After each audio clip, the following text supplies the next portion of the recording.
5 men are in an open boat attempting to cross the treacherous North Atlantic. But a storm has blown up out of nowhere. They have no shelter and they face being capsized by the monster waves.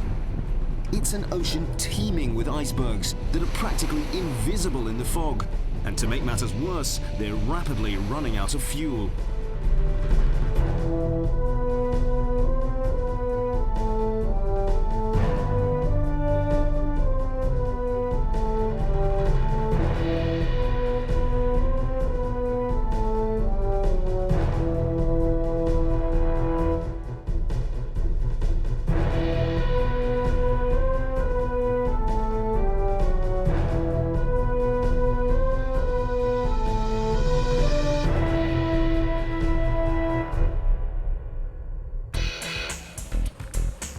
Bear Grylls is a true modern-day adventurer. By the tender age of 23, he had secured his place in the record books by becoming the youngest Briton ever to scale Mount Everest and survive. It was all the more remarkable since 3 years earlier he'd broken his back in a parachuting accident. But where do you go after Everest? Bear looked to the sea, and a journey that has defeated anyone who has ever attempted it. This is the North Atlantic, one of the deadliest stretches of ocean in the world. Bear wanted to know if it could be crossed in a small open boat. Time and experience keeps teaching me that actually this is a very bad and dangerous question to keep asking yourself, but it was one that kept niggling of just whether actually this could really be done. In weighing up the chances of survival, Bear has to consider the reputation of the North Atlantic.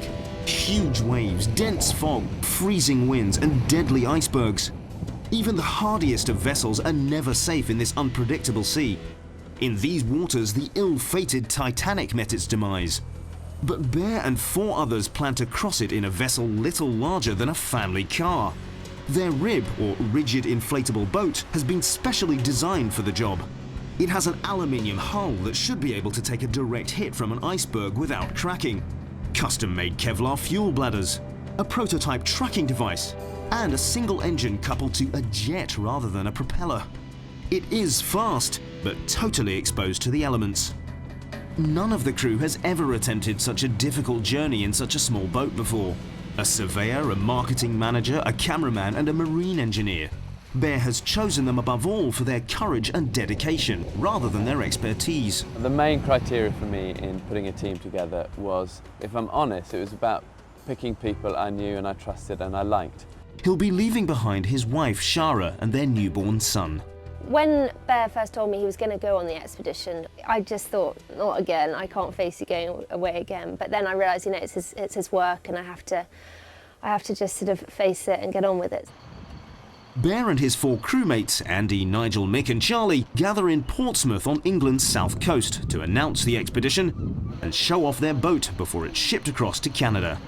They're joined by an old friend of Bear's, retired Royal Navy Captain Willie Pennyfather, who's agreed to coordinate a rescue attempt if anything goes wrong.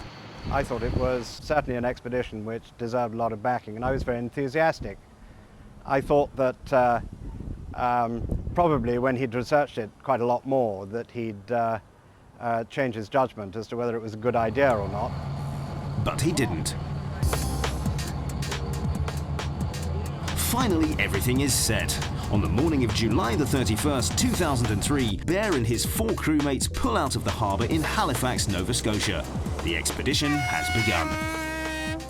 I wonder if they'll hear that in Scotland. Scotland is their final destination, almost 5,000 kilometres away. From Halifax, their route will take them first to the island of Newfoundland, then on to Labrador, where they'll refuel, before making the 1,000-kilometre crossing of the treacherous Labrador Sea to Greenland. There they'll refuel again before the longest leg of the journey, nearly 1,300 kilometres to Iceland, and on to Scotland. They expect the journey to take at least 2 weeks.